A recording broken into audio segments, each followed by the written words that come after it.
నాటుకోడి చికెన్ తయారు చేయడానికి ముందుగా చికెన్ని మ్యాగ్నేట్ చేసుకోవాలి. సరిపడినంత ఉప్పు, కారం, కొద్దిగా పసుపు వేసి ఒక 1 అవర్ మ్యాగ్నేట్ చేసుకోవాలి. ఇలా మ్యాగ్నేట్ చేసుకున్న తర్వాత ముందుగా కావాల్సిన పదార్థాలు పచ్చిమిరపకాయలు, కొద్దిగా మిరియాలు, 4 లవంగాలు, నెక్స్ట్ వెల్లుల్లి, ఎర్రగడ్డను క్లీన్ చేసుకొని ఇలా మిక్సీలో పేస్ట్ చేసుకోవాలి.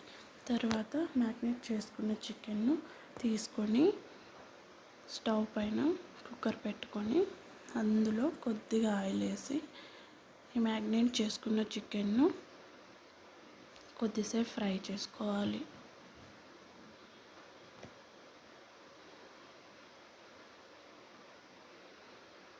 ఇది బాగా ఉడకాలి కాబట్టి కుక్కర్లో వేసుకుంటున్నా.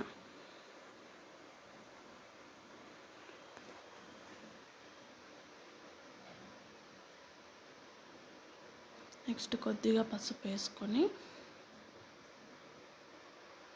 3 or 4 విజిల్స్ వచ్చేంత వరకు ఉడకనివ్వాలి.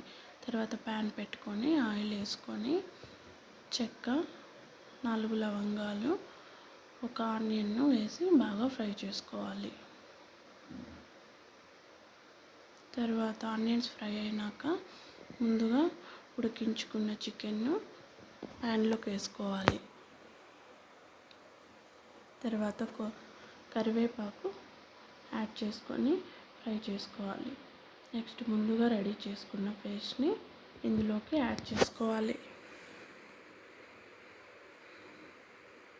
కాసేపు ఫ్రై అవ్వనివ్వాలి. తర్వాత సరిపడినంత కారం ముందుగా వేసింటాము, చూసుకొని కొద్దిగా వేసుకోండి. తర్వాత ధనియా పౌడర్ 3 స్పూన్స్ వేసుకున్నాను. ఇలా బాగా కలుపుకొని ఫ్రై చేసుకోవాలి. నెక్స్ట్ కుక్కర్లో ఉడకపెట్టుకున్న వాటర్ని, ఈ వాటర్ మనం ఎక్స్ట్రా ఏం యాడ్ చేయలేదు,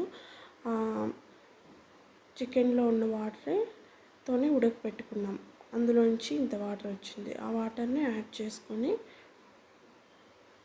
కాసేపు బాగా ఆ వాటర్ అంతా ఇంకిపోయేంత వరకు ఉడకనిచ్చుకొని లాస్ట్లో కొద్దిగా కరివేపాకు వేసుకుంటే మన చికెన్ ఫ్రై రెడీ.